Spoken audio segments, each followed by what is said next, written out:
दृष्टि होना नहीं होता, और हाँ, दृष्टि होने से भी वह ठीक हो, सम्यक हो, यह जरूरी नहीं है। इसीलिए बुद्ध द्वारा दिया गया 8 विनयों का पथ, उसकी मैं मार्गदर्शक हूँ। मैं सम्यक दृष्टि हूँ। सत्य असत्य क्या है, सम्मा दिट्ठि सिखलाए, गलत धारणाएं छोड़कर जीवन सफल बनाए। 8 विनयों के चक्र का मैं दूसरा विनय।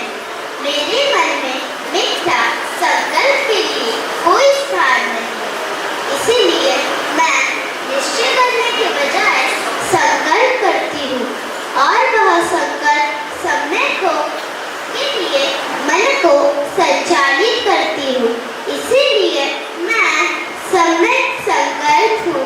उदात्त हो जीवन मकसद, सम्मा संकल्प हो बतलाए, बड़ा ध्येय इस जीवन में हासिल हमने करना है। मैं 8 विनयों के चक्र का तीसरा अंग हूँ। मेरा नाम सम्यक वाणी है। कोई बकवास करने में मेरा विश्वास नहीं। मेरी वाणी ऐसी होती है जिसमें झूठ नहीं होता, कोई कठोर शब्द नहीं होते, ना मैं किसी की चुगलियां करती हूँ, ना बेकार की बातें करती हूँ। इसीलिए तो मैं सम्यक वाणी हूँ।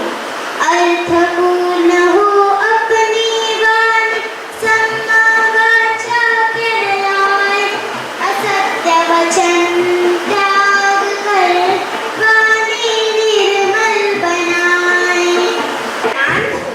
लेकिन एक बात मैं आपको बता दूं कि सम्यक दृष्टि का मुझे काफी लाभ होता है, क्योंकि उसी की वजह से कुशल कर्म एवं अकुशल कर्म इनमें भेद करने की प्रज्ञा मुझ में आती है। मैं अकुशल कर्मों से सदा बचते रहती हूँ एवं कुशल कर्मों में लगी रहती हूँ। इसीलिए मैं सम्यक कर्माण हूँ। कुशल कर्म करे निरंतर, सम्मागम मन तो कहलाए, आलस्य रहित सदा रहकर जीवन को सत्वर बनाए। जीविका तो हर एक को चाहिए, लेकिन ऐसे जीविका का क्या मतलब जिससे किसी की हानि हो? मेरा संकल्प रहता है कि मेरे कारण किसी को मानसिक आघात नहीं पहुंचे, किसी को आर्थिक हानि ना हो। इसलिए मैं सम्यक आजीविका हूँ। बेईमानी से नहीं कमाओ, समझाए सम्मा आजियो, परिश्रम और प्रयास से ना कभी तुम घबराओ। मैं सम्यक व्यायाम हूँ, किंतु व्यायाम को आप शारीरिक व्यायाम के अर्थ में ना लें, क्योंकि हममें जो दुर्गुण होते हैं उनको अपने चरित्र से निकालने का प्रयत्न करना और सद्गुणों का संचय करना, यह सम्यक व्यायाम है। यही तो मैं करती हूँ, इसलिए मैं सम्यक व्यायाम हूँ। प्रयासरत हो सदा चरण में, सम्मा वायामो समझाए, अधर्म की चेतनाओं को जड़ मूल से मिटवाए। यह सम्यक स्मृति का अर्थ आपकी मेमोरी या याददाश्त से नहीं। स्मृति का अर्थ है सतत जागरूकता। शरीर में उत्पन्न होने वाली वेदनाओं के प्रति जागरूक रहना मेरा काम है, किंतु उसी के साथ चित्त में उत्पन्न होने वाले विचारों के प्रति सदैव जागरूक रहना भी जरूरी है। यही तो सम्यक स्मृति है। इसलिए आप मुझे नजरअंदाज न करें। विगत स्मृतियों से सती ये बतलाए, अंतर मन को प्रशिक्षित कर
गाथाओं का निर्माण किया गया था। हालांकि गाथा तो पहले भी थी, बुद्ध गोल जी के जमाने में जब गाथा संकलित की गई थी उसमें ये गाथा आती है। हालांकि जैसे मैंने बताया कि इसके पहले पूजन होता था, लेकिन आपको पता नहीं है, बुद्ध के यहाँ तो बहुत सारे लोग जाते हैं और अब कल भी जाएंगे, लेकिन वह जाके आ जाएंगे, हाँ मैंने दर्शन कर लिया बुद्ध के आया। ये हमारी प्रॉब्लम है। हमारी प्रॉब्लम क्या है, बुद्ध के यहाँ जाते हैं लेकिन बस दर्शन कर लिया आ जाते हैं।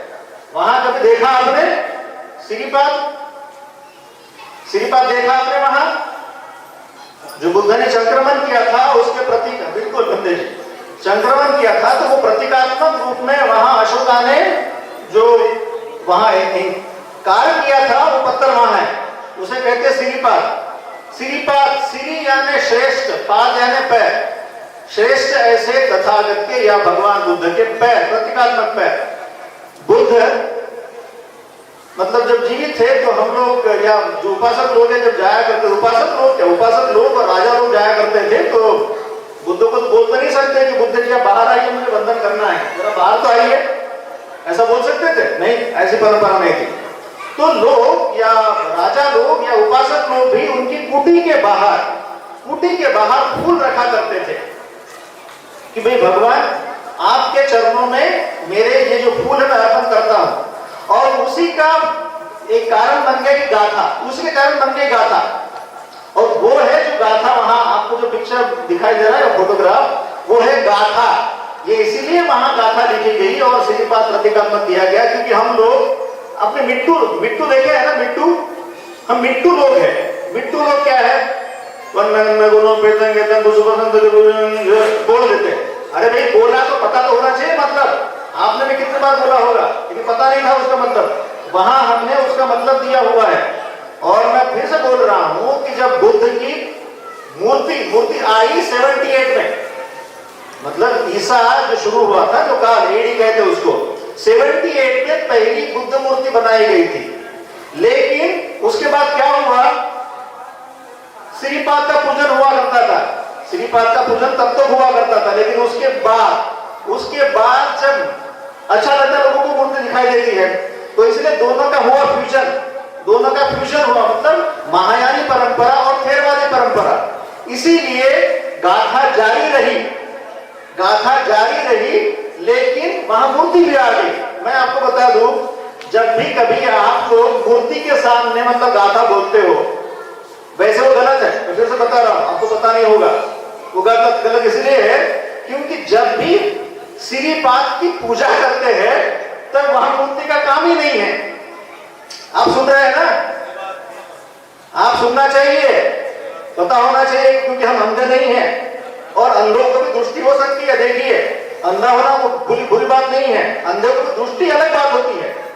आंखें होना मतलब दृष्टि होना मतलब नहीं होता है। हम लोग चूंकि मिट्टू वाले बना दिए गए हैं इसलिए ऐसा करते हो, किसी का दोष नहीं है। किसी ने सवाल पूछते थे, किसी का दोष नहीं है, होता ऐसे है। हम गाथा बोलते, कभी पूछा, कभी भंते जी जो मतलब वहां बिहार में होते कि पूछा भंते जी इसका मतलब समझाइए हमें, तो भंते जी आपको समझाते, हम पूछते तो है नहीं। ठीक है, तो ये बहुत जरूरी है जानना कि हम लोग जब भी श्रीपाद सरोवरे बोलते हैं तो चलो, चूंकि परंपरा अभी है मूर्ति की, तो इसलिए मूर्ति रखनी चाहिए, लेकिन उसके साथ श्रीपाद नहीं रखते हो तो आप गलती कर रहे हो, लोग हंसेंगे। नंबर 1। दूसरा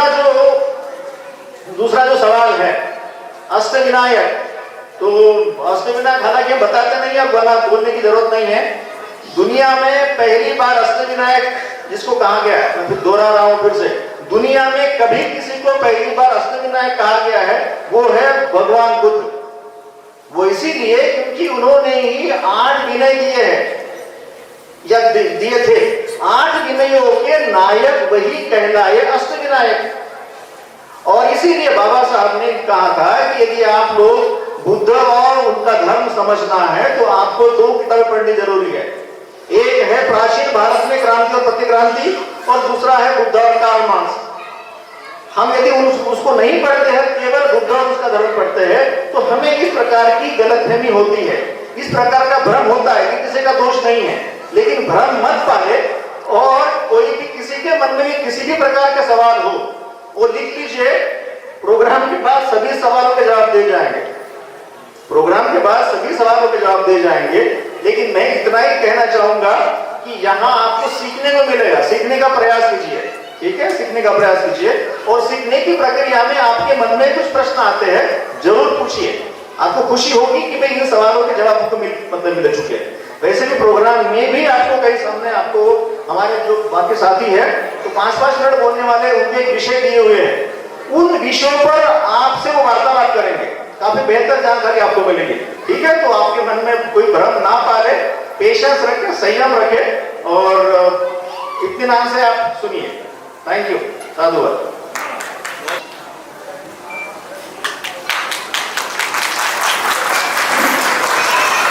श्रीमान अरविंद रामटेके जी इनको।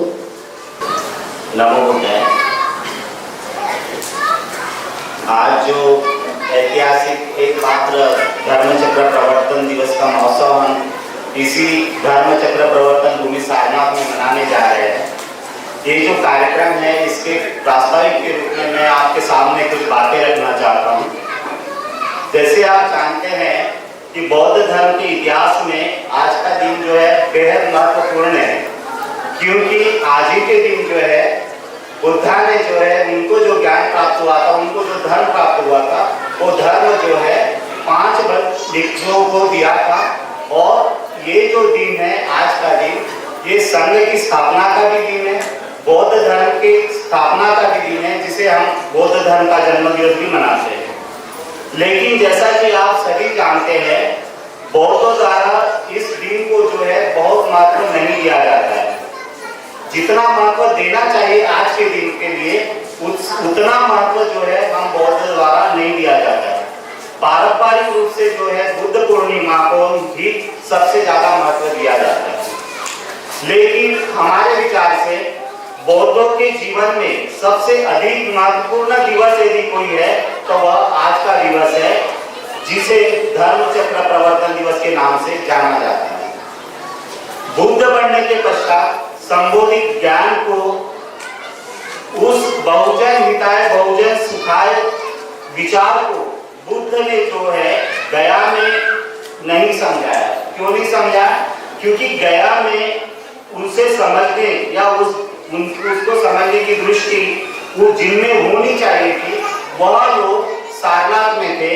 और इसीलिए जो है बुद्ध जो है उरुवेला से सारनाथ आते हैं और उन्हें पहली बार अपने धर्म का उद्देश्य समझाते हैं।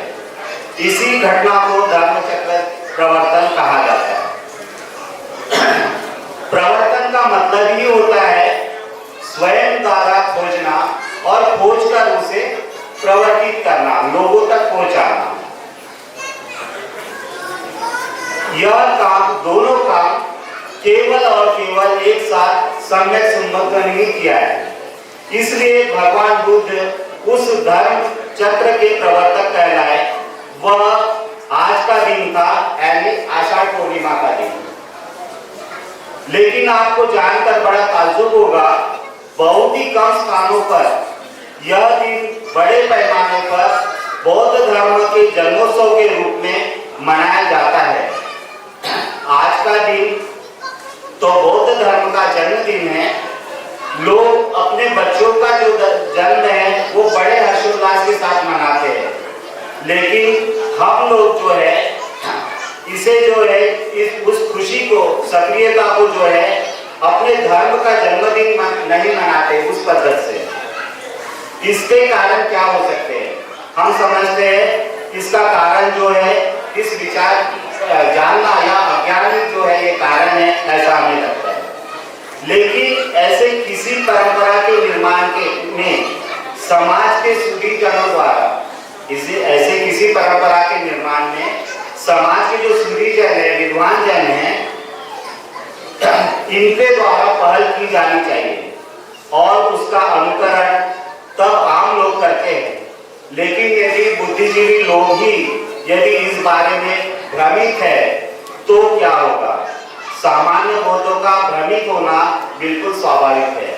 मैं निवेदन करूंगा कि जो सुधीजन है, बुद्धिमान लोग हैं, उन्होंने इस धर्मचक्र प्रवर्तन का महत्व जो है वो आम लोगों में समझाना चाहिए और इसे बड़े पैमाने पे मनाना चाहिए।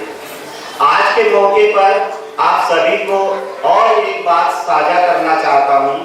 आपको जानकर ताज्जुब होगा कि आज भी लोगों को यह पता नहीं है कि आज का दिन केवल धर्मचक्र प्रवर्तन का दिवस है। आषाढ़ पूर्णिमा का दिन वर्षावास प्रारंभ दिवस नहीं है।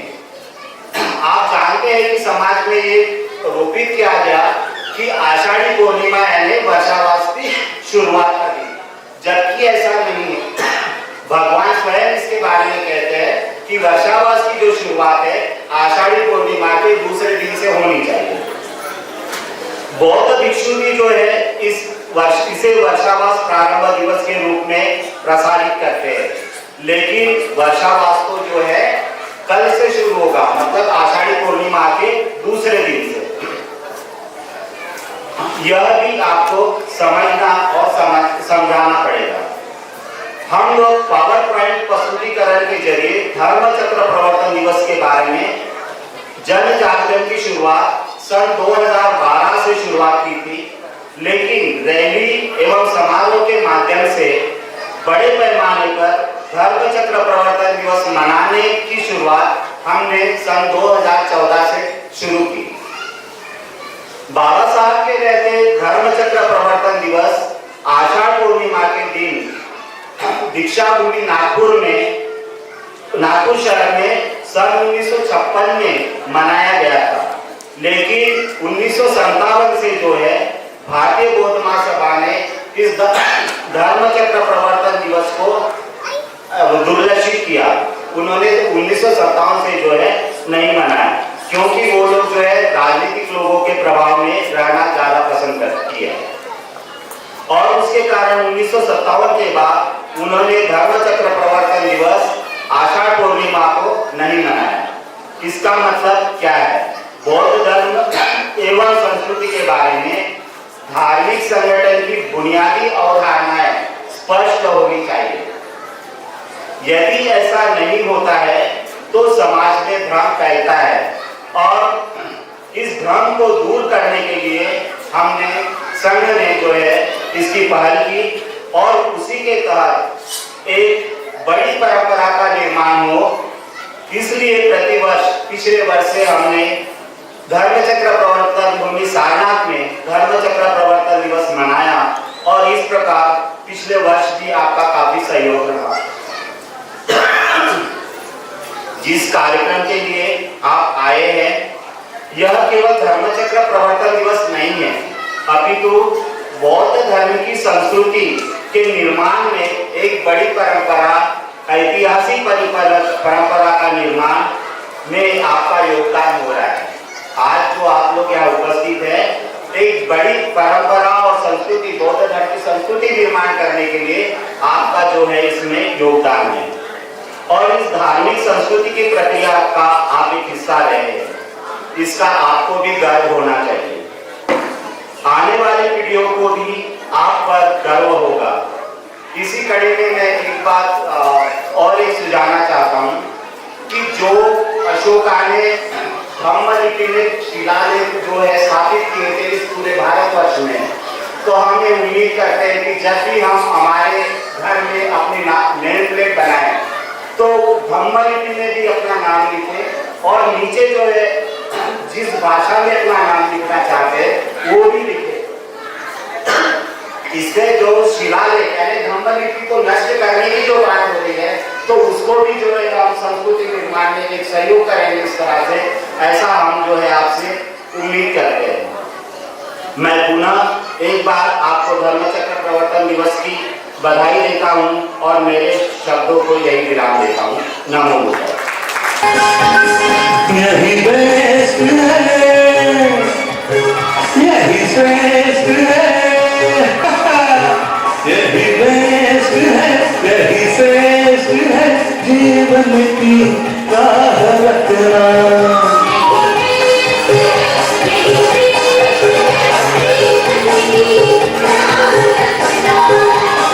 श्रेष्ठतम सुमार्ग को अष्टविनय पथ कहना, यही श्रेष्ठ है, यही श्रेष्ठ है,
रखना रख दिल को ये सम्मानित पानी रखना यही बेस्ट है,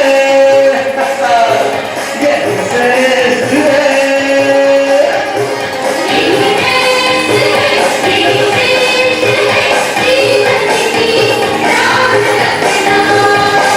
श्रेष्ठ वंश मार्ग को अष्ट विनय पथ कहना यही श्रेष्ठ है, यही श्रेष्ठ है। कुशल कर्म विवेक से जीना हो सबका,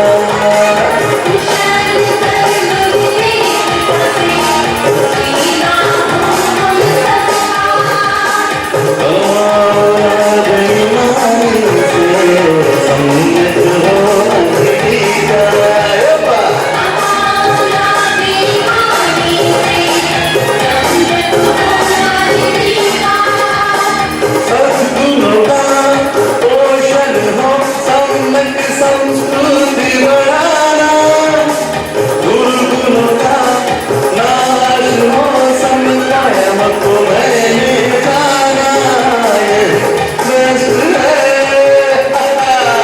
यही श्रेष्ठ है।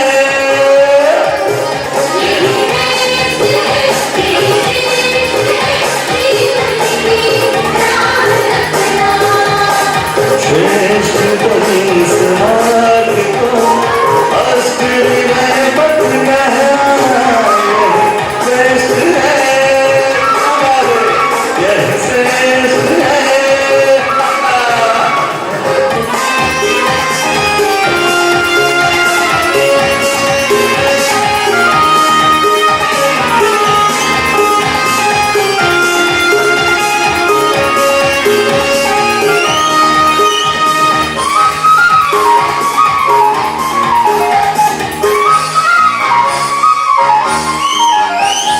सदा चरण के रोप साथ मन में रखना,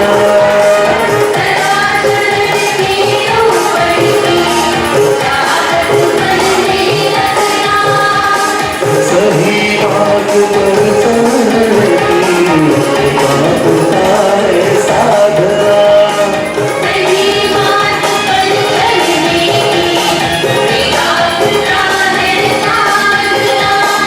सुगत के सब धर्म को जीवन पथ है बनाना, श्रेष्ठतम यह मार्ग है दुनिया को है समझाना यही श्रेष्ठ है,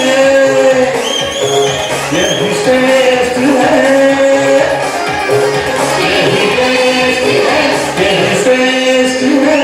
वो है राहुल सिंहनाथ, मुंबई से है और वो बताएंगे हमें आज का विषय है उनका सारनाथ में धर्मचक्र प्रवर्तन दिवस उत्सव मनाने का महत्व क्या है, मतलब सारनाथ में इस जगह धर्मचक्र प्रवर्तन दिवस मनाने का महत्व क्या है, इसके बारे में वो बताएंगे। नमो बुद्धाय। मेरा नाम सिंहनाथ है, राहुल सिंहनाथ। मैं मुंबई में बिजली विभाग में इंजीनियर हूँ। हमने जो आज उत्सव मनाया ये संस्कृति का सार्वजनिकरण करने के लिए किया है। धर्मचक्र प्रवर्तन मतलब ये धर्म की जन्मभूमि सारनाथ पे मनाया है। आषाढ़ पूर्णिमा ये सिंहनाथ पूर्णिमा भी कहा जाता है। शाक्य सिंह भगवान बुद्ध का सिंहनाथ ये धर्मचक्र प्रवर्तन है। धर्मचक्र प्रवर्तन सारनाथ में मनाने का एक बहुत महत्वपूर्ण इसीलिए भी है क्योंकि हमने महाराष्ट्र में आषाढ़ पूर्णिमा को इस संस्कृति को रोपित करने का प्रयास किया, लेकिन हमारे ध्यान में आया कि जिस धर्मचक्र प्रवर्तन की शुरुआत सारनाथ में हुई, वहीं पर ये उत्सव मनाकर इसका सार्वजनिकरण किया जाएगा। लाखों लोग यहाँ पर आएंगे, मैं देख सकता हूँ लाखों लोग यहाँ पर आएंगे और ये संस्कृति भारत भर में फैलेगी। जिस प्रकार मुस्लिम लोग जीवन में एक बार मक्का जाते हैं और फिर आने के बाद बाकी अपने साथियों को प्रोत्साहित करते हैं कि मक्का जाना है। इस प्रकार क्रिश्चियन लोग जेरूसलम जाते हैं, हर साल जाते हैं। उसी प्रकार हर बौद्ध में सारनाथ आना आवश्यक है, क्योंकि ये हमारी धर्म की जन्मभूमि है। अभी आपने देखा अष्टविनायक चक्र, जिस धर्म चक्र का भगवान बुद्ध ने प्रवर्तन किया था उसका प्रस्तुतिकरण आपने देखा। उसमें सबसे पहली जो प्रज्ञा है, शील समाधि प्रज्ञा का जो मार्ग है, उसमें सबसे जरूरी अंग है प्रज्ञा। उसका सबसे पहला अंग है विनय है, सम्यक दृष्टि। सम्यक दृष्टि यानी आपका नजरिया। हमारी संस्कृति हमारा नजरिया तय करती है। गलत धारणाएं जो हमारे मन में बैठी है, अभी आपने देखा कि रॉन्ग नंबर हमारे मन में कूटा मार के बैठा है। सत्य को जानकर हमें उसे प्रस्थापित करना है। धर्म का पूजनीकरण एवं कल के बौद्ध। नमो बुद्धाय। मैं चंद्रपाल सदधर्मी मद्रास से, और मैं अपने विचार को रखना चाहूंगा। बौद्धों का बहुजनीकरण। भारत में बौद्ध धर्म सम्राटों के जमाने में या उनके कार्यकाल में बहुसंख्यकों का धर्म था। भारत में बौद्ध धर्म और उसकी संस्कृति को कैसे उजागर कर सकते हैं? 1956 वाले एबी का मतलब है आज के बौद्ध, 1956 वाले बौद्ध, और केबी का मतलब है कल के बौद्ध, मतलब सम्राट अशोकालीन बौद्ध। इनका पुनर्मिलन कराए बगैर भारत बौद्ध में नहीं हो सकता। और दूसरी बात कि हमारे जो बौद्ध विहार है वो एक ही जाति के बने हुए हैं, वो बौद्ध में नहीं है। इसलिए हमें पहले भारत बौद्ध में से पहले बुद्ध विहार बौद्ध में करने पड़ेंगे। एबी के पास धर्म है, एबी के पास धर्म है लेकिन संस्कृति नहीं है।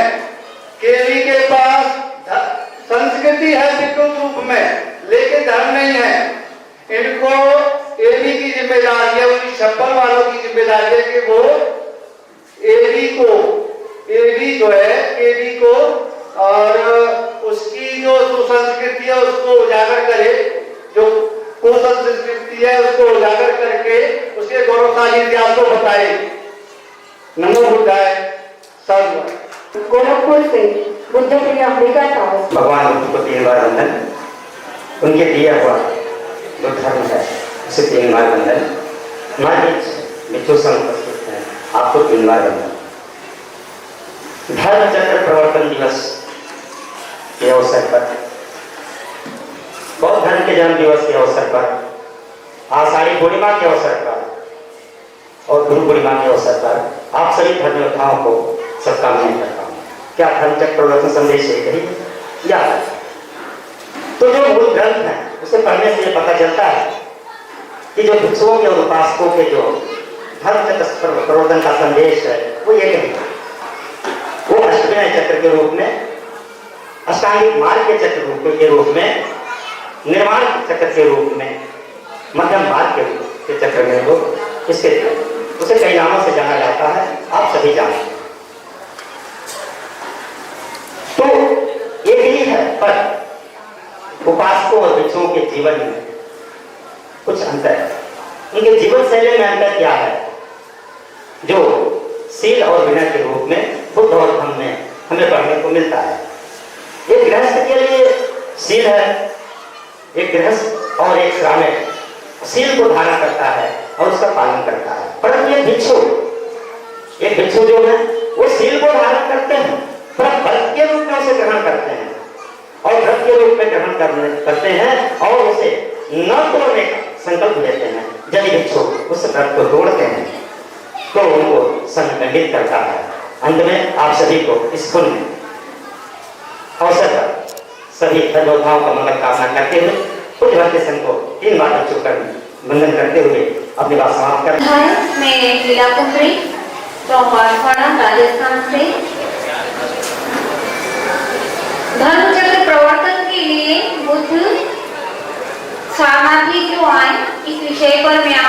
समक्ष हूँ। जैसा कि सवाल है कि भगवान बुद्ध धर्म चक्र प्रवर्तन के लिए गया से सारनाथ भी क्यों आए, तो इसके पीछे एक और प्रश्न आता है कि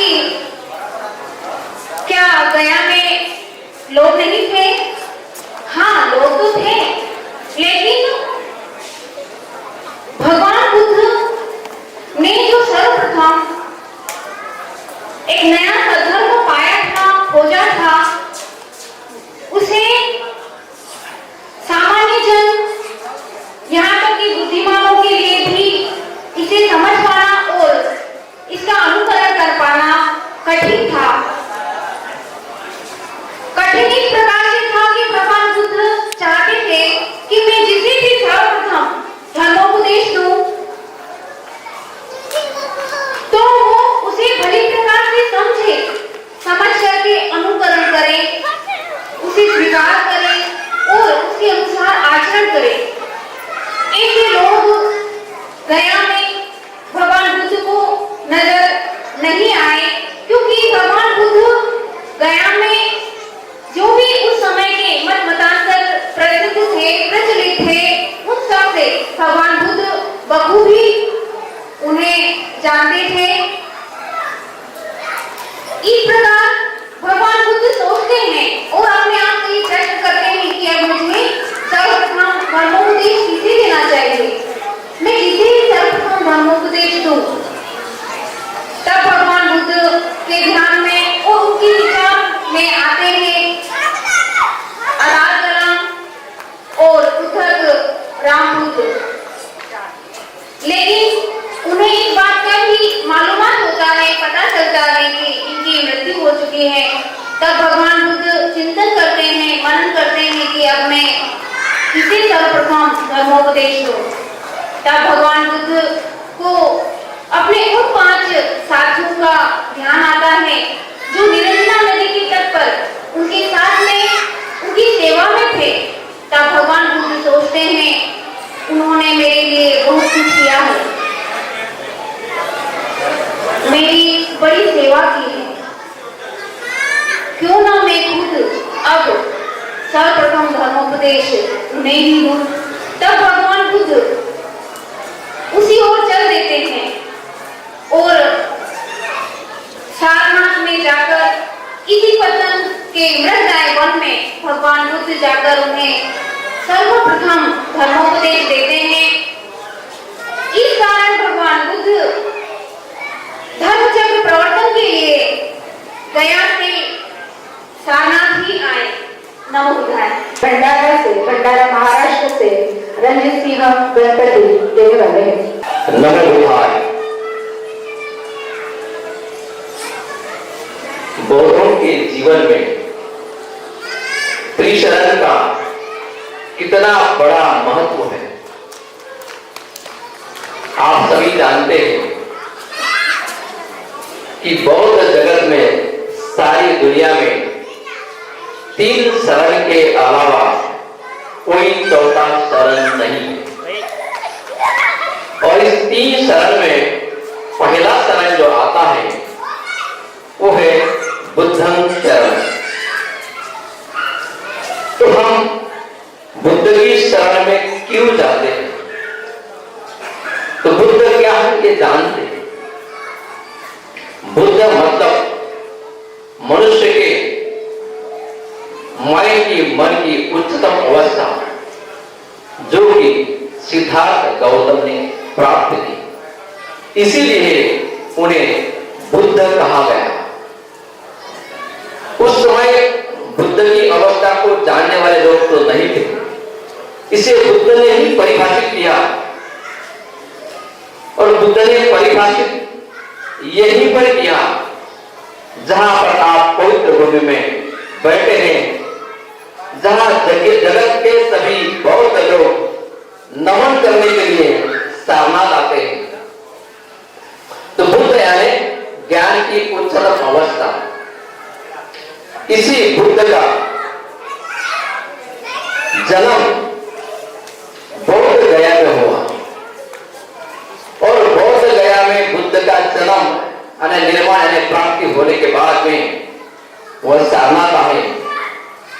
विस्तार से 5 भिक्षुगण को समझाए, उससे बुद्ध को उसी उच्चतम ज्ञान की अवस्था को हम नमन करते हैं। और जब बौद्ध एक बौद्ध दूसरे बौद्ध से मिलता है तो उन्हें नमो बुद्धाय यह अभिवादन करता है। तो नमो बुद्धाय, एक बौद्ध जब दूसरे बौद्ध से मिलेगा, चाहे भारत के बौद्ध हो चाहे दुनिया के कोई भी बौद्ध हो, तो नमो बुद्धाय कहेगा। और नमो बुद्धाय का मतलब यह होता है कि मैं जिन्हें बता रहा हूं, जिन्हें अभिवादन कर रहा हूं, उनमें बुद्ध का कुछ थोड़ा सा अंश है, सभी में बुद्धि तो है, और बुद्ध के अंश को मैं नमन करता हूं, इसकी याद दिलाता है नमो बुद्ध। अब बौद्ध में दूसरा शरण आता है धम्म, धम्मं शरणं गच्छामि।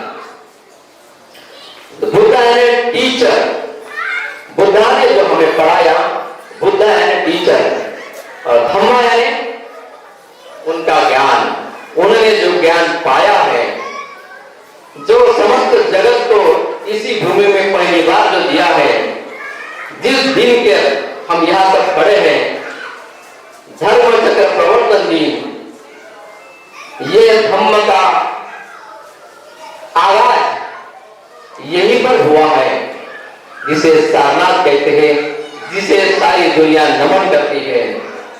धम्म यानी बुद्ध के विचार, बुद्ध का ज्ञान। तो बौद्धों में जो 3 शरण है, पहला शरण है बुद्धं शरणं गच्छामि, बुद्ध की शिक्षा को हमने मानना चाहिए, बौद्धों का यह पहला कर्तव्य है। और बुद्ध ने जो शिक्षा दी, जो धम्म दिया, जो धर्म दिया, उसका हमने अपने जीवन में आचरण करना चाहिए, जिससे कि हमारा जीवन सुखमय हो जाए और सारे समाज का जीवन सुखमय हो जाए। ऐसी बुद्ध की वाणी को, बुद्ध के ज्ञान को हमने अपने जीवन में अनुसरण करना चाहिए। और तीसरा जो शरण आता है वह संघं शरणं गच्छामि, यानी हमने बौद्ध जगत के सभी लोगों ने संघ को शरण जाना चाहिए, क्योंकि बुद्ध ने जब धर्म का आगाज किया, उसी के साथ में संघ की भी व्यवस्था की, ताकि बुद्ध के जाने के बाद यहां पर इसका जो पहिया, इसका जो रथ है, और सारे जगत में पहुंचाए, इसके लिए संघ की स्थापना की। और ये 3 शरणों का बौद्ध जगत में बहुत बड़ा महत्व है। और संघ के साथ में भिक्षु संघ और समाज का संघ, विशाल योग एवं बौद्ध धर्म का सामाजिक संदेश, इस विषय पर प्रबोधन करने वाले हैं हमारे साथी श्रीमान संघ प्रांत के नागपुर महाराष्ट्र से। बस 2 मिनट में सर प्लीज। तो आप सबको पता है सिद्धार्थ ने गृहत्याग किया था। गृहत्याग के कारण क्या थे? पानी का झगड़ा था। फिर उनके जो साथी थे, तो साथियों ने बताया कि भाई झगड़ा तो मिट गया है, अभी चलो वापस चलो घर चलते हैं। लेकिन सिद्धार्थ सोचते हैं कि यार ये पानी का झगड़ा उस तरीके का नहीं है जिस तरीके का मैंने सोचा था। इसका जो डीप रूट कॉज है वो कहीं अलग है। बड़ा कारण उन्हें समझ में आता है। बड़ा कारण क्या है? पति पत्नी में झगड़ा होता है, भाई भाई में झगड़ा होता है, बेटे का बाप के साथ झगड़ा होता है, बहन का बहन के साथ झगड़ा होता है। मतलब समाज में कॉन्फ्लिक्ट्स है, सोशल कॉन्फ्लिक्ट्स है। तो इसीलिए मुझे क्या करना चाहिए? भाई झगड़ा तो मिट गया है, मुझे ये सोशल कॉन्फ्लिक्ट जो है समाज में, उसका मतलब इलाज खोजना है। इससे कैसे मिटा पा सकते हैं? तो हर जगह है, दुनिया में सारी जगह है। तो बोधि प्राप्ति के पश्चात मुझे पता चलता है कि भाई मुझे नए धर्म की बात पता चल गई है, लेकिन ये जो धर्म है बड़ा कठिन है समझना। सामान्य लोगों के लिए तो कठिन है ही, लेकिन जो खुद को बुद्धिमान भी समझते हैं उनके लिए भी ये असहज महसूस होगा, क्योंकि उस वक्त की जो सिचुएशन थी, तो बुद्धिमानों के लिए भी ये असहज हो सकता था। तो बुद्ध ने सोचा कि भाई कौन समझेगा, नहीं चलो नहीं बताते हैं। फिर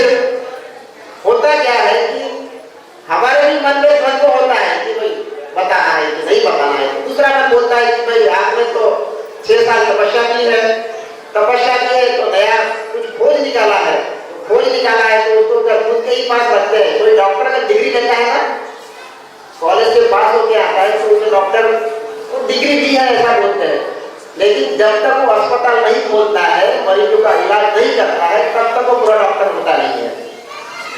तो बुद्ध के मन में भी ये बात आई कि भाई ठीक है, चलो यार कोई समझेगा नहीं है। अगर कोई सुन भी लेता है, अगर कोई सुन भी लेता है तो सुनने के बाद अगर इसे समझ नहीं पाता है, समझता भी है तो स्वीकार नहीं करता है, और स्वीकार अगर नहीं करता, स्वीकार करता भी है तो उसके अनुसार अगर वो आचरण नहीं कर पाता है तो मेरा उनको नए धर्म का उपदेश देना ये बेकार हो जाएगा, उनके लिए भी थकावट हो जाएगी। तो इस तरीके से वो सोचते हैं कि भाई मुझे नहीं पता है, बस अपने ही मन में घूम लेना है। लेकिन दूसरा मन बोलता है कि भैया आपने घर क्यों छोड़ा था, घर क्यों छोड़ा था, तो सोशल कॉन्फ्लिक्ट्स है, उसका उपाय ढूंढना है मुझे।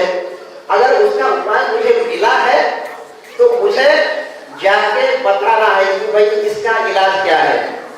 तो ये जो दूसरी मन की जो अवस्था है बुद्ध की, गौतम बुद्ध की दूसरे मन की जो अवस्था है वो बोलती है कि भाई आप अभी सिद्धार्थ नहीं है, आप तथागत हो, आप समर्थ हो, आपको दुख निवारण करना है, आपको दुख निवारण करना है, जन्म में दुख है, दुख निवारण करना है। तो ये जो भ्रम की स्थिति है बुद्ध की, बताना है नहीं बताना है, लेकिन अंत में वो सोचते हैं कि चलो भाई बता ही देते हैं। तो ये सोचने की बात भाई बताना किसको है, फिर किसको बताना है, समझेगा, मतलब उस लायक वो व्यक्ति होना चाहिए कि जो समझ सके, धर्म का उद्देश्य समझ सके। फिर उनके मन में ख्याल आता है आर का राम है, फिर उदर राम है, लेकिन दोनों की मृत्यु हो चुकी होती है। उसके बाद वो सोचते हैं कि भाई मेरे साथी है, पुराने साथी जो राजगीर में मिले थे, उन्होंने बड़ी सेवा की थी मेरी, चलो उनको बता ही देते हैं। पता चलता है कि वो कहाँ है, सारनाथ में है। तो सारनाथ में आकर वो फिर उनको आषाढ़ पूर्णिमा के दिन ही वो उपदेश देते हैं। कौन सा उपदेश देते हैं, तो सोशल कॉन्फ्लिक्ट, ठीक है, 15 सेकंड, सोशल कॉन्फ्लिक्ट का इलाज। मतलब अभी हमारे बच्चियों ने जो अष्टविनय धर्म का जो प्रस्तुतिकरण किया था वो है सोशल कॉन्फ्लिक्ट, मतलब सामाजिक संघर्ष जो है उसका इलाज है अष्टविनय धर्म। और बुद्धा ने 5 परिव्राजकों को जो उपदेश दिया था वही है अष्टविनय धर्म। Thank you. अब हमारे अगले साथी हैं बुरहानपुर से सचिन अवसरमल, वो हमें बताएंगे धर्मचक्र प्रवर्तन के बारे में जो भ्रम है उसका निवारण कैसे करें। नमो बुद्धाय। सर्वप्रथम संपूर्ण जगत के सदगुरु तथागत सम्यक संबुद्ध को नमन, और यहाँ उपस्थित सभी स्वयं सेवकों को बौद्ध धर्म के जन्मदिन अर्थात धर्मचक्र प्रवर्तन दिवस की हार्दिक सदिच्छाएं। मैं सचिन अवसरमल, जिला बुरहानपुर से। जैसा कि साथी हम जानते हैं कि आज के दिन BC 528 सारनाथ में तथागत सम्यक संबुद्ध द्वारा पंचवर्गीय भिक्षुओं को जो प्रथम उपदेश दिया गया था, धर्म का जो प्रथम उपदेश दिया गया था, उसी घटना को हम धर्मचक्र प्रवर्तन कहते हैं। यह जो घटना अद्वितीय घटना थी, जो बुद्ध के बाद न किसी ने घटी थी और ना ही उनके पहले किसी ने की थी। भगवान का जो ये उपदेश था ये स्वयं था, इसलिए हम उन्हें धर्मचक्र के एकमेव प्रवर्तन कहते हैं।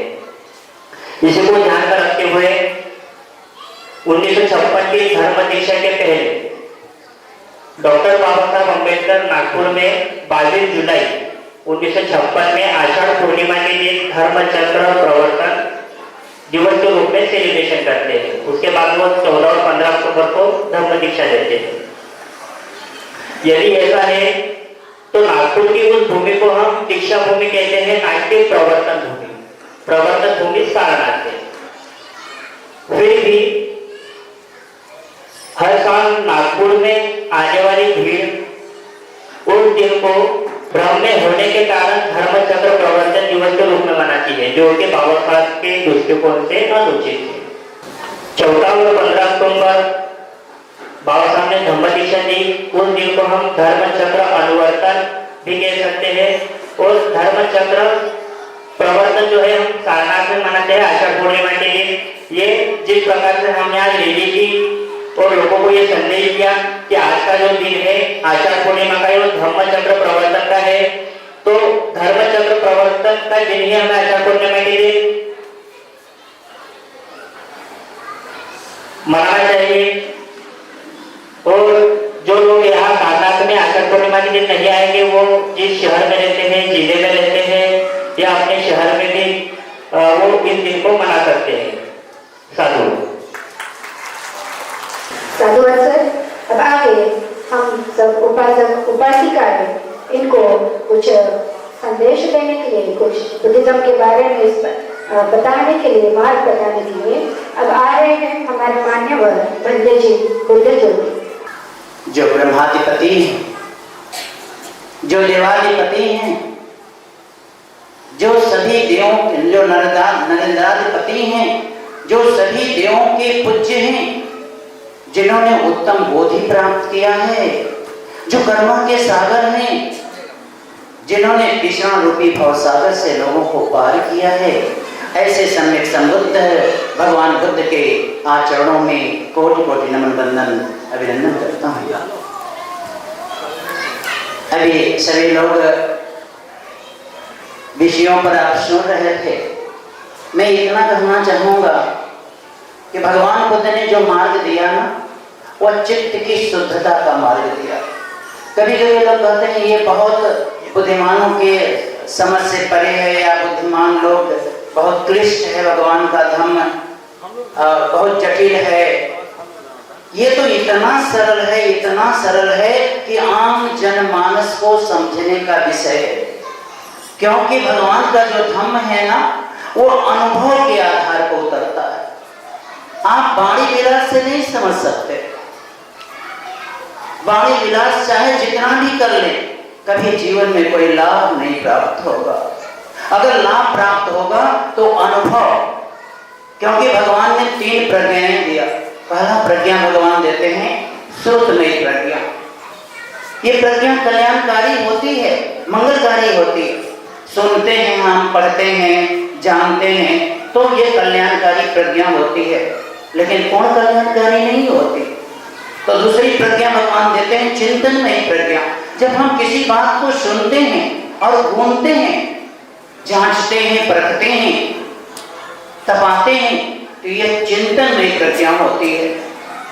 उस पर चिंतन मनन करते हैं तो चिंतनमयी प्रज्ञा होती है। ये भी कल्याणकारी होती है, लेकिन पूर्ण कल्याणकारी नहीं होती। पूर्ण कल्याणकारी कौन सी प्रज्ञा होती है? भावनामयी प्रज्ञा।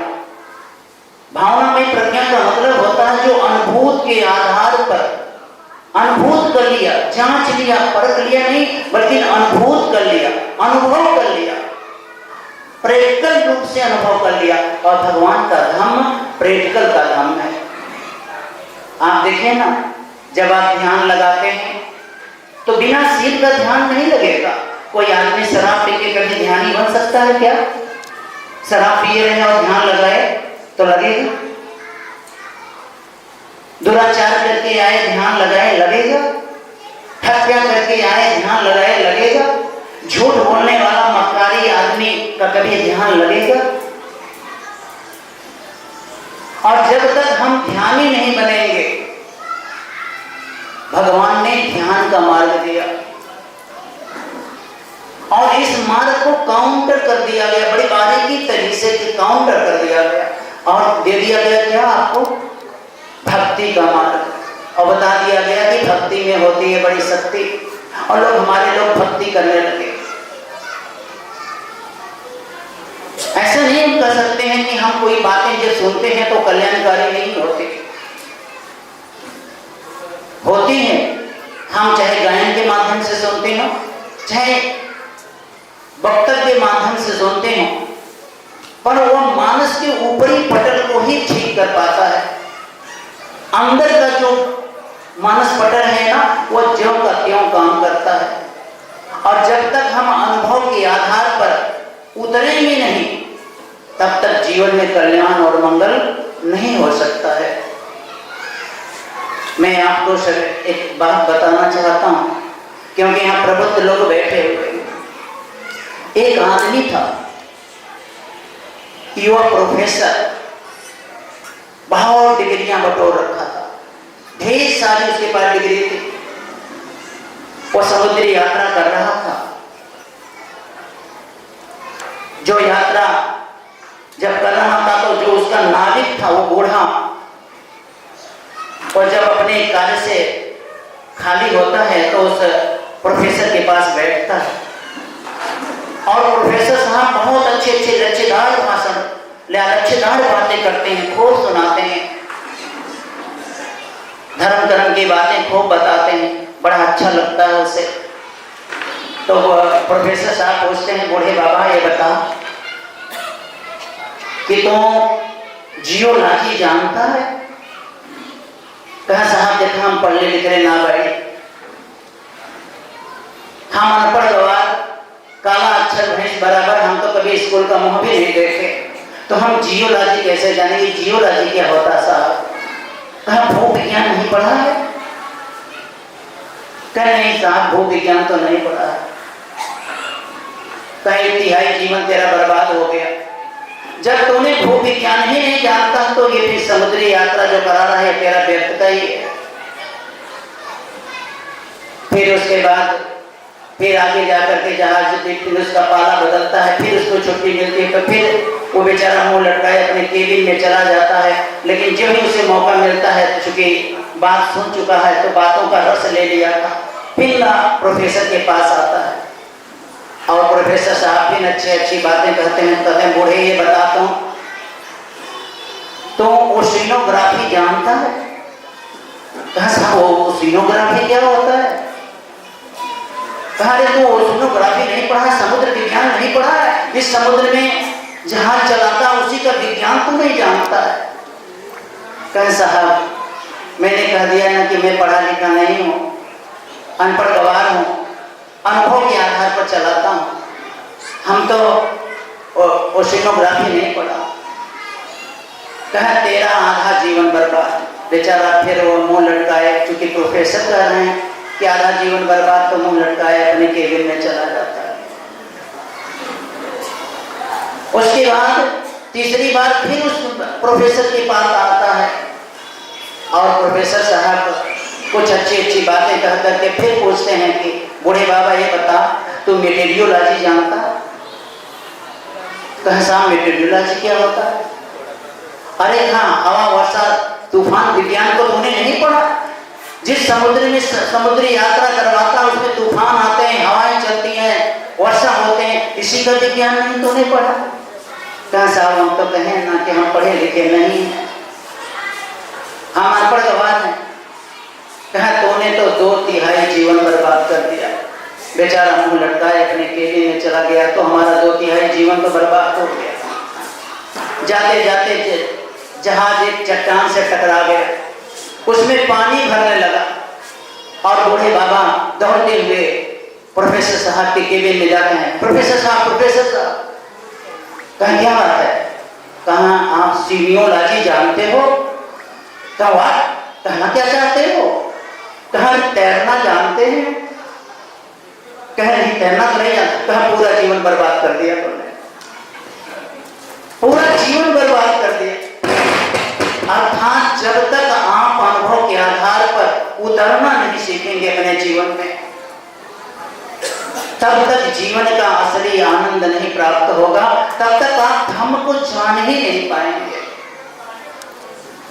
और भगवान का धर्म तो बड़ा कल्याणकारी है। ऐसे संस्कृत के पुरोधा है भगवान बुद्ध।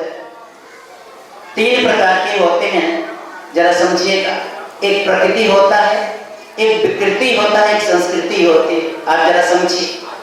कुछ लोग प्रकृति को मानते हैं, प्रकृति को मानते हैं जैसे कोई आदमी अपनी कमाई खाता है ना, अपने कमाता है और खाता है, तो उसकी प्रकृति है, उसका नेचर है।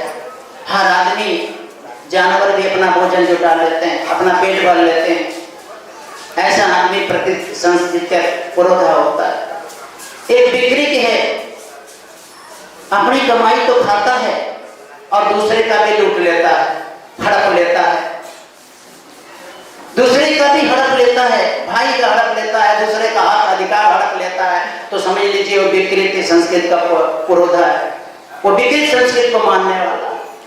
और एक ऐसी भी संस्कृत होती है जो अपना तो खाता है, अगर कोई आ गया तो अपनी रोटी में से आधी रोटी उसे भी दे देता है, उसे भी खिला देता है। ऐसे संस्कृत के पुरोधा थे हम सभी लोग। आज देखिए ना, कोई आ जाता है तो अपने खाते हुए उठ जाता है कि अपनी आधी रोटी इन्हें भी खिला दे, इन्हें भी भूखा ना सुलाए। तो ऐसे संस्कृत के पुरोधा थे भगवान बुद्ध, और उन्हीं के मार्गदर्शन पर चलने वाले हम सभी लोग हैं। तो इसीलिए मैं चाहूंगा कि भगवान का धम्म वाणी विलास के आधार पर नहीं, बल्कि अनुभव के आधार पर, प्रैक्टिकल के आधार पर समझने की जरूरत है। इसीलिए भगवान बुद्ध जातक कथाओं का उपयोग करते, लोक कथाओं का उपयोग करते थे समझाने के लिए। उन्हें इतना सरल तो दुनिया में कोई धर्म ही नहीं है, कोई धर्म ही नहीं है जितना धर्म भगवान बुद्ध का। ये एकदम नेचुरली धर्म है, जैसा है वैसे रूप में देखना, यही तो धर्म है। पर हम देखने की हमारी नजरिया बदल गई है, हमारी नजरिया ही बदल गई है। वास्तविक मूल रूप में यह नजरिया आ जाए आपका, जिसे सम्यक कहते हैं कि बच्चों ने प्रस्तुत किया, बहुत अच्छा लगा कि वास्तविक रूप से देखना तो सीख जाए, सम्यक दृष्टि तो आ जाए। दृष्टि ही नहीं है, और भगवान वही कहते हैं, भाई देखना तो सीख जाओ, बिना नियम में देते खाना तो सीख जाओ, होश में तो खाओ। खा भी रहा है पता ही नहीं है मैं खा रहा हूँ, नहा रहा है पता ही नहीं मैं नहा रहा हूँ, कुछ सब बेहोशी में ही कर रहा है, सब बेहोशी में कर रहा है। बैठा है तो भी बेहोशी में, लैट्रिन में है तो भी चक्कर में चक्कर चल रहा है। अरे कम से कम लैट्रिन तो कर लो सुचारू रूप से, नहीं पेट के मरीज ही तो हो जाओगे, वहां भी चक्कर चल रहा है। तो भगवान का धम्म जीवन जीने की कला है। एक मनुष्य दूसरे मनुष्य के लिए कैसे कल्याणकारी बने, कैसे मंगलकारी बने, भगवान का धम्म यहाँ खड़ा है। और आपके बाल बच्चों को एक उत्तम जीवन जीने का मार्ग भगवान बुद्ध ने दिया, शक्ति जीवन जीने का उत्तम मार्ग भगवान बुद्ध ने दिया। तो मैं ज्यादा समय को देख रहा हूँ, क्योंकि आप लोगों ने मुझे बाधा नहीं, इसके लिए बहुत बहुत धन्यवाद। लेकिन मुझे अपनी मर्यादा का ख्याल रखते हुए हम यहीं पर अपनी वाणी को विराम देते हुए सभी को साधुवाद देता हूँ कि आप सभी लोगों ने बहुत धन्यता से भगवान बुद्ध की इस वाणी को सुना, और साधुवाद। साधुवाद पंडित जी। अब आगे बढ़ते हुए आज के हमारे मार्गदर्शक आदरणीय बुद्ध प्रिय मुसाफिर सर तथा बोधिसत्व बाबा साहब भीमराव अम्बेडकर, सम्राट अशोक, सभी को नमन करते हुए आज धर्म चक्र प्रवर्तन दिवस के इस पवित्र पावन अवसर पर आप सबको मंगल कामना प्रसिद्ध करते हुए 5 मिनट के अंदर बात को रखता हूँ। हमारे सभी धर्म मित्रों, 2-3 बातें समाज के अंदर धर्म चक्र प्रवर्तन दिवस को लेकर के जो भ्रांतियां चल रही है। एक्चुअली में हमसे धर्मप्रिय गुलाब जी सर्वप्रथम मिले, और ये बात मैं बराबर बोलता हूँ, इसलिए आज भी बोलता हूँ। इन्होंने 2 बातें बोला कि धर्म चक्र प्रवर्तन दिवस आषाढ़ी पूर्णिमा के दिन सारनाथ में हुआ, और लोग धर्म चक्र प्रवर्तन दिवस 14 अक्टूबर 1956 को भी मानते हैं। तो हमने कहा कि मानते तो हैं, धर्म का प्रचार हो, क्या है परेशानी, क्या है परेशानी? तो इन्होंने बताया कि दिक्कत ये आएगी कि आने वाली पीढ़ी गलत इतिहास जानेगी। जब गलत इतिहास की नींव पड़ गई तो फिर भविष्य हमारा बर्बाद हो जाएगा। तब बाबा साहब अम्बेडकर की एक बात मेरे जहन में बराबर रहती है कि जिन्हें इतिहास का निर्माण करना है, उन्हें अपने समाज के इतिहास की आवश्यक और महत्वपूर्ण जानकारी होना आवश्यक है।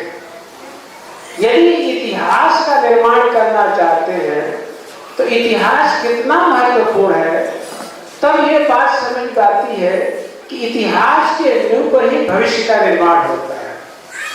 तो मैंने भी गूगल को सर्च किया, वहां भी धम्म चक्र प्रवर्तन की जब बात आई तो धम्म दीक्षा दिवस जो तिथि की 14 अक्टूबर 1956 वही आ रहा था। तब मैंने भी परम आदरणीय धर्मप्रिय गुलाब को मैं इसलिए क्रेडिट देता हूँ कि ये पहले व्यक्ति थे जो मेरे को जोड़े आदरणीय सर से, डॉक्टर विनोद जी से, और आज सुंदर साहब से भी मेरी मुलाकात हुई, बागमारे जी सबसे मुलाकात हो गई।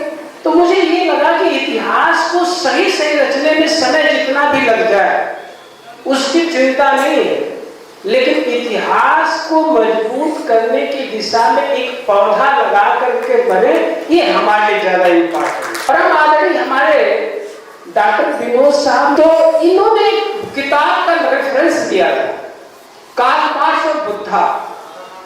जनरल को यदि समझाना, सामान्य कैटेगरी के लोगों को समझाना है, तो मैं पूरे विश्वास के साथ कहता हूं कार्ल मार्क्स और बुद्धा को समझा दीजिए, भारत का सामान्य वर्ग का कैटेगरी का बंदा ही समझेगा ही, साथ ही साथ पूरे दुनिया को संदेश देने में आप कामयाब हो जाएंगे।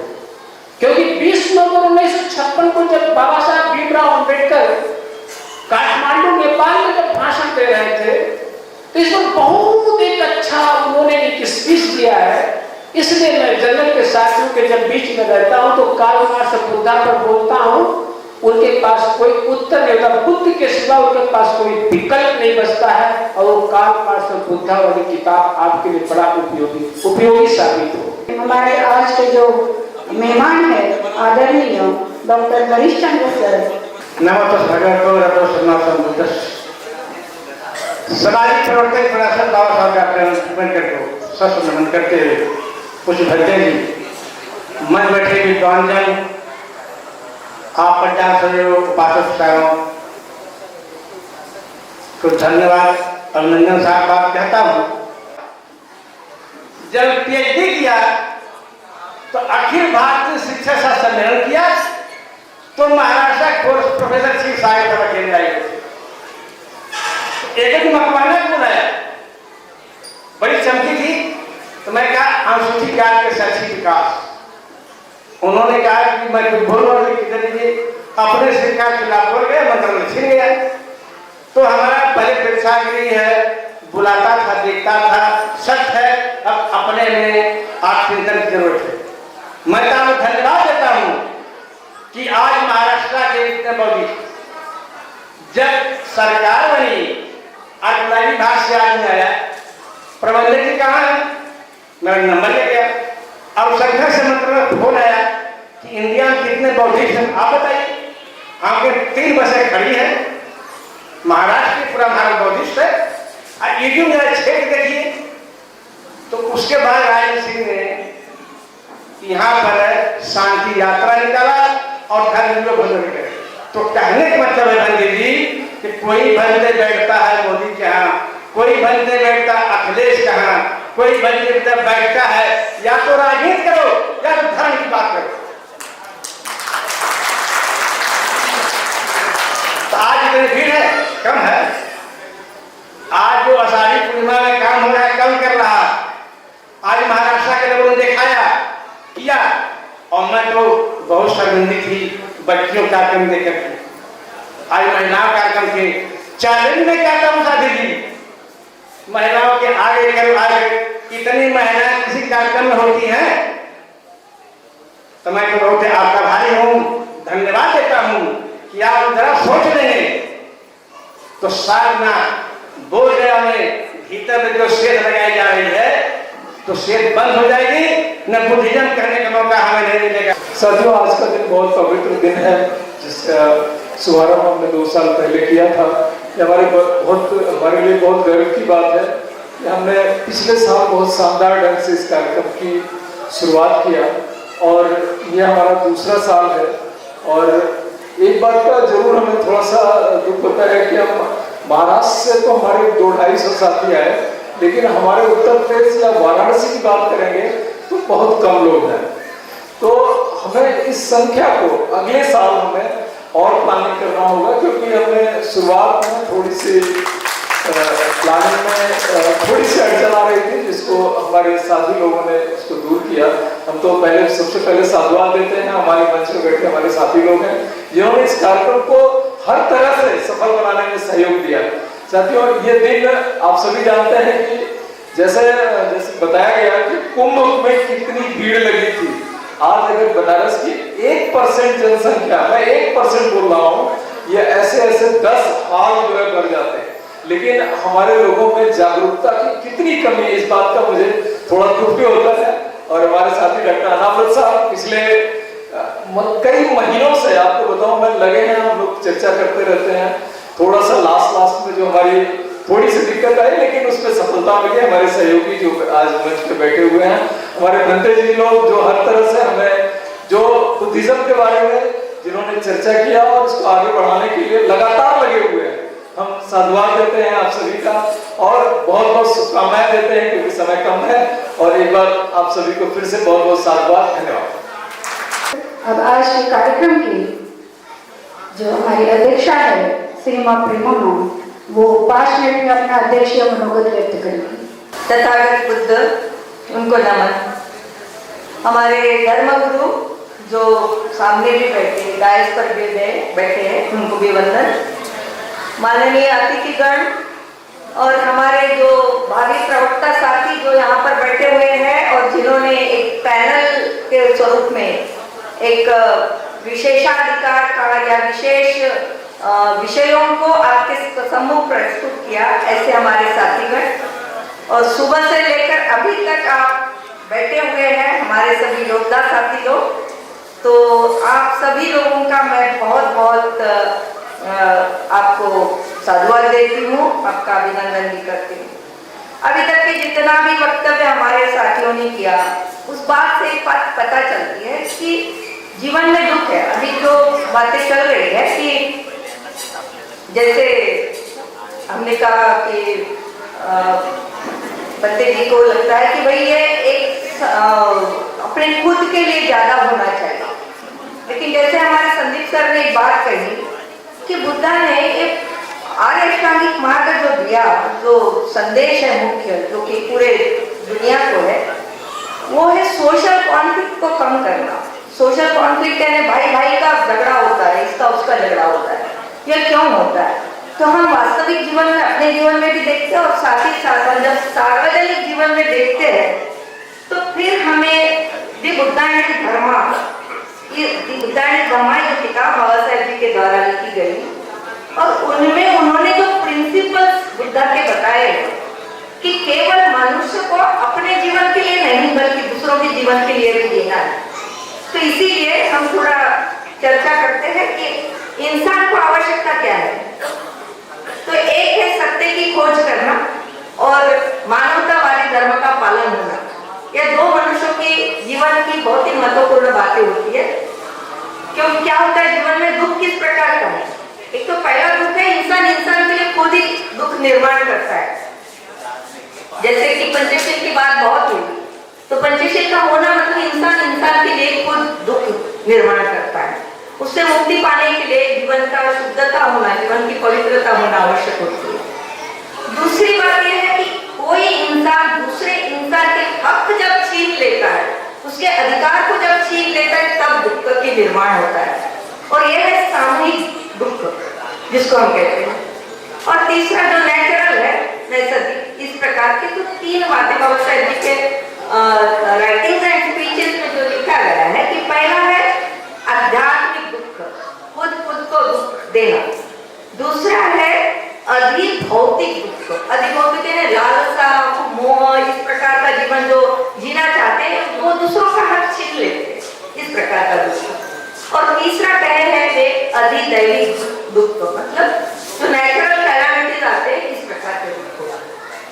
तो ये दुख का कारण ढूंढना और उसका निवारण ढूंढना, ये बुद्ध के 2 प्रमुख जो आर्य सत्य है, उस पर बाबा साहब ज्यादा फोकस करते हैं। क्योंकि बाबा साहब ने जो दी बुद्धायन धम्मा का प्रीफेस भी जब लिखा है, प्रीफेस में वो लिखते हैं कि क्या सचमुच 4 आर्य सत्य बुद्ध ने बताए होंगे, या जो पठन पाठन करते लोग रखते होंगे तो उनके लिए वो याद रहे, इस प्रकार से 4 आर्य सत्य बोले होंगे। लेकिन बाबा साहब ने ज्यादा जोर दिया आपके कारण का, आपके दुख का कारण ढूंढिए और उसका निवारण ढूंढिए। तो जीवन में दुख है ये मान के चलना है और उसके आगे बात करना। अब ये जो दो इंसान को चाहिए तो सत्य की खोज और मानवतावादी धर्म का पालन करना। ये क्यों करना जरूरी है? अगर बाबा साहेब ने बुद्धा एंड कार्ल मार्क्स लिखा भी है तो कार्ल मार्क्स भी बुद्धा को शरण आने वाला है, क्योंकि कार्ल मार्क्स अरे सब कुछ है तो कार्ल मार्क्स के प्रिंसिपल से वो सभी बुद्धा ने पहले ही बता चुके 2000 वर्ष पूर्व। इस प्रकार बाबा साहब तुलना करते हैं वहां पर कार्ल मार्क्स की और बुद्धा की। और बाबा साहब कहते हैं कि भाई जीवन को धर्म चाहिए, लेकिन हमें कौन सा धर्म चाहिए? हमें सत्य धर्म चाहिए, ऐसा सत्य धर्म जहाँ सभी लोग समान होंगे, सभी को समान अवसर मिलेगा, वही सत्य धर्म। और बाबा साहेब जी ने वो सत्य धर्म हमें दिया बुद्धा के धम्मा के माध्यम से। और बुद्धा ने जो भी टीचिंग्स, जो भी शिक्षा उनके जीवन काल में दी, वो सभी शिक्षाओं को वहां पर समाहित किया बुद्धा के धम्मा में। वो केवल अपने आप के लिए नहीं बल्कि समाज के लिए। इवन आपका शासन कैसा चले, प्रशासन कैसा चले, उसमें 2-3 पॉइंट 1 मिनट में लूंगी कि बाबा साहब कहते हैं कभी ऐसा हो सकता है कि गवर्नमेंट को लग सकता है कि देयर शुड नॉट बी धम्मा, धम्मा नहीं हो। अगर ऐसा है तो वहां पर अनार्की फैल जाए। दूसरी बात हो सकती है कि कोई शासन ऐसा चलता करता है कि भाई केवल कानून से बात चलेगी, केवल पुलिस का प्रशासन हो, तो इससे भी बात नहीं बनेगी। इसलिए बाबा साहब चाहते दोनों बातें होनी चाहिए, कानून भी हो और धर्म भी हो, क्योंकि धर्म की जो व्यापकता होती है वो सार्वत्रिक होती है और धर्म के नियम तोड़े नहीं जाते, कानून तोड़े जा सकते हैं। इस प्रकार बाबा साहब की बात करते हैं। इसलिए इस समाज व्यवस्था को बनाए रखने के लिए कानून प्लस नीतिमत्ता, और नीतिमत्ता कौन सी हो? समूह की नहीं, सार्वजनिक नीतिमत्ता। ये सामूहिक नीतिमत्ता के अधीन रहने के कारण फिर से दुख का निर्माण होता है। इसलिए सार्वत्रिक नीतिमत्ता की बात बाबा साहब करते हैं। अब इसके लिए बाबा साहब बोलते हैं कोई भी धर्म सही है या गलत है, इसकी पहचान करने को आपको उसको 3 टेस्ट से गुजारना पड़ेगा। केवल नीतिमत्ता से धर्म नहीं बन जाता, क्योंकि धर्म में जो नीतिमत्ता होती है तो ये जो ऊपरी दिखावा होता है, यानी इवन जो अधर्म की बात बाबा साहब कर रहे हो लिटरेचर में, वहां पर वो बोल रहे हैं कि अधर्म में तो मानने वाले लोग भी जो मॉरलिटी से जी रहे, नीतिमत्ता से जी रहे, वो इनबिल्ट है उनका, वो धर्म में उनकी नीतिमत्ता नहीं है। Every religion must have the morality in their root। तो रूट वाली मॉरलिटी जो जिस धर्म में है वो बाबा साहब हमें दिए है बुद्धा के धम्मा में। तो इस प्रकार से केवल नीतिमत्ता से नहीं बल्कि उसको 3 टेस्ट से गुजरना पड़ेगा धर्म को। और कौन से 3 टेस्ट? कि क्या वो धर्म समता को मानता है, क्या वो धर्म स्वतंत्रता को मानता है, और क्या वो धर्म भाईचारे को मानता है। तो इन बातों को जब उनके लिटरेचर में पढ़ते हुए हमने को कुछ ढूंढे तो बाबा साहब मानसिक स्वतंत्रता की बात कर रहे हैं। मेंटल आपको फ्रीडम चाहिए, लिबर्टी चाहिए, और मानसिक स्वतंत्रता है क्या? अपनी बुद्धि को जागरूक रखकर अपने हक और अधिकारों को जानना, परिस्थिति का दास नहीं बनना, उल्टा परिस्थिति को मोल्ड करके अपने पाले में करना, ये होती है स्वतंत्रता। हम लोग केवल कैजुअली स्वतंत्रता, समता, भाईचारा वाला बुद्ध का धर्म मानते हैं, लेकिन हमने भी सोचना है कि मानसिक स्वतंत्रता का कितना मूल्य है। वो व्यक्ति जो रूढ़ी परंपराओं के अधीन नहीं है, जो गतानुगतिक नहीं है, जो विचारों की ज्योति बुझने नहीं देता, ऐसी व्यक्ति स्वतंत्र है। जो पराजित नहीं है, दूसरों की सीख के अनुसार चलता नहीं है। और इसलिए बाबा साहब का भाषण जो है उसमें कहते हैं कि धर्म में भक्ति मुक्ति का मार्ग हो सकता है, लेकिन राजनीति में वो क्या होगा, बहुत बड़ा खतरनाक साबित होगा। इसलिए स्वतंत्र मानसिकता होना बहुत जरूरी है। कार्य कारण भाव की सीख ध्यान में रखकर चलता है, अन्य किसी भी सीख को नहीं मानता, उसका विश्वास नहीं करता। जो अपने हकों और हकों का अपराध होने पर दक्ष रहता है, उसके खिलाफ लड़ता है, ऐसा व्यक्ति स्वतंत्र है। प्रतिकूल मत प्रभाव से नहीं डरता है, दूसरों के हाथों की कठपुतली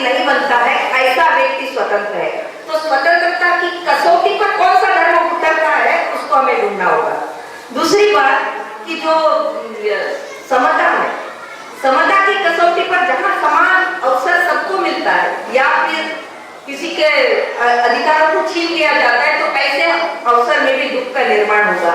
और तीसरा महत्वपूर्ण है इन दोनों पर समता और स्वतंत्रता पर भी बैलेंसिंग करने के लिए भाईचारा अत्यंत महत्वपूर्ण होता है। तो ये 3 कसौटी की बात धर्म के बारे में बाबा साहब कहते हैं। तो इस प्रकार से हमने आज पूरे दिन जो रैली में आप सभी लोग समाहित हुए, हमारे जो प्रवक्ता साथी थे उन लोगों ने भी बहुत सी बातें हमें बताई। आप सभी को बहुत बहुत साधुवाद। साथ ही साथ माननीय हमारे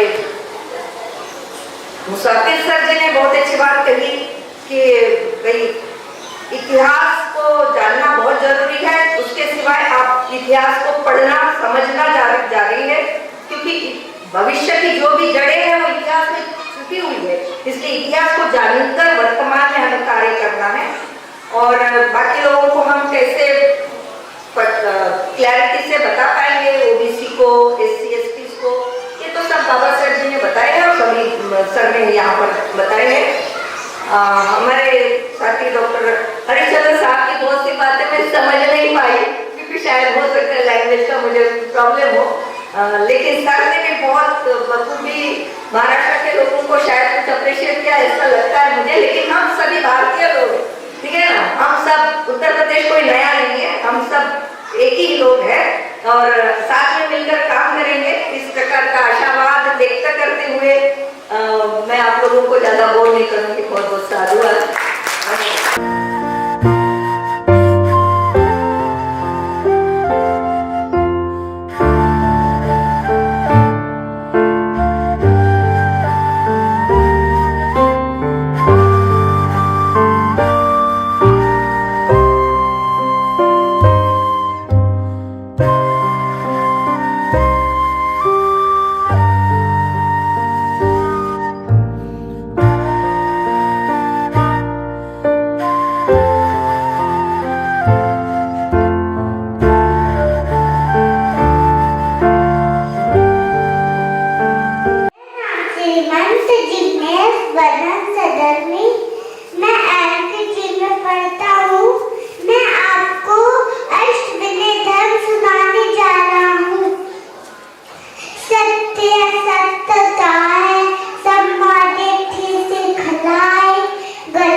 हमारे एमपी जी गुरु जी, हम उनको पिछले साल बिहार में जाकर मिले थे और सबसे अच्छी बात ये है कि बनते जी मानते नहीं है, फ्रैंकली स्पीकिंग, मतलब बनते जी मानते नहीं है, लेकिन हमारी बात शांति से सुनी एक बात कि धर्मचक्र प्रवर्तन दिवस आषाढ़ पूर्णिमा को होता है।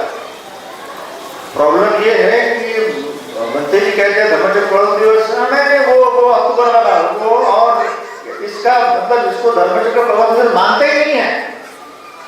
वर्षावास की शुरुआत होती है बस बात खत्म, ज्यादा क्यों बात करते हो आप, है ना, इस प्रकार की बात होती है। तो वैसे भंते जी वो नहीं है, तो इसमें हमें बहुत खुशी हुई और सुना तो हमें बहुत अच्छा लगा।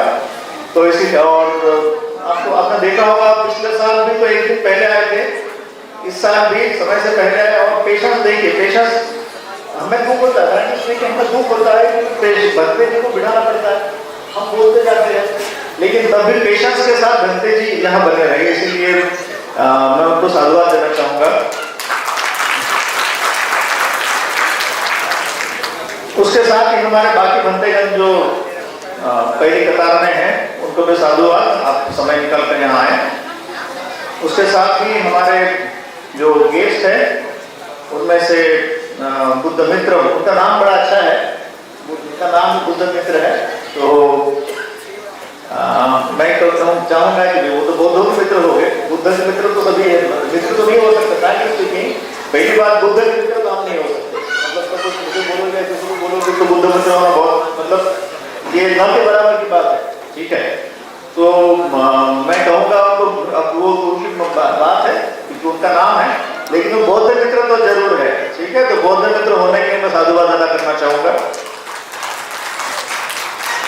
पिछले साल रैली में भूमिका जिनकी रही वो हरिश्चंद्र जी है, और इस साल रैली के परमिशन में भूमिका जो अदा की है वो मोसागर साहब, ठीक है। तो दोनों को मैं यहाँ इस मौके पर थैंक यू कहना चाहूँगा, साधुवाद देना चाहूँगा। डॉक्टर हरिचंद्र साहब ने, आपको पता है कि वो जो जगह उपलब्ध करवाई जहाँ हम लोगों ने भोजन किया, पंडाल था, तो उसके लिए भी उनका आपका साधुवाद।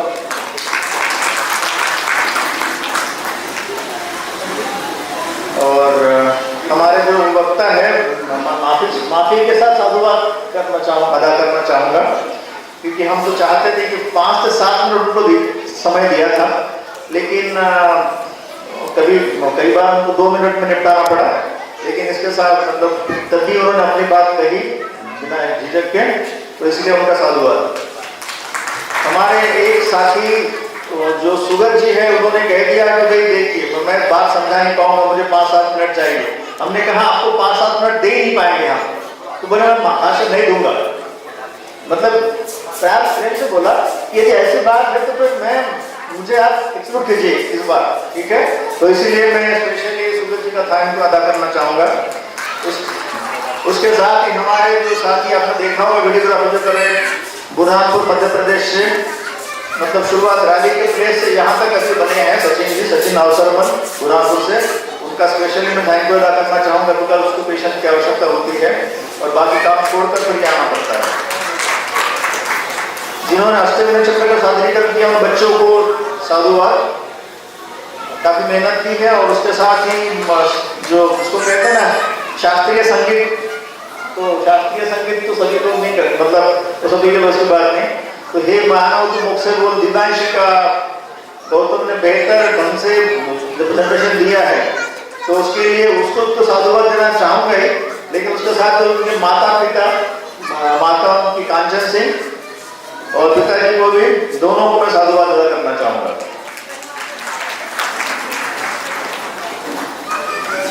हमारे जो साथी, जो 5 साथी ग्रुप में से एक बुद्ध बने, प्रतीकात्मक बुद्ध और 5 परिवार के, तो बुद्ध के लिए आपको पता होगा बहुत पेशेंस की आवश्यकता होती है। वो इतना 2-3 घंटे इस मुद्रा में होना आसान बात नहीं होती।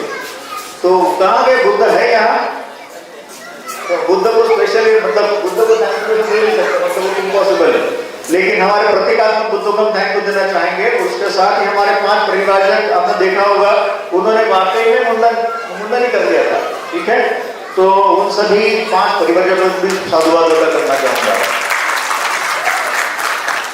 इसके साथ आपने देखा होगा कि जो रैली के आगे जो लोग ढोल ताशा बजा रहे थे हमारे साथी, तो इतना मेहनत का काम है, आप सभी जानते हैं। तो उन सभी साथियों को मैं थैंक यू अदा करना चाहूँगा। तो जो हॉल उपलब्ध कराया है रोज गार्डन, तो रोज गार्डन के जो भी मालिक है उनको भी साधुवाद। और बारिश की स्थिति में भी आप सभी बने रहे, ये सबसे इम्पोर्टेंट बात होती है। तो once again thank you to all. यदि कुछ नाम छूट गया हो तो मुझे आप माफ कीजिएगा। ठीक है, once again thank you to you all. और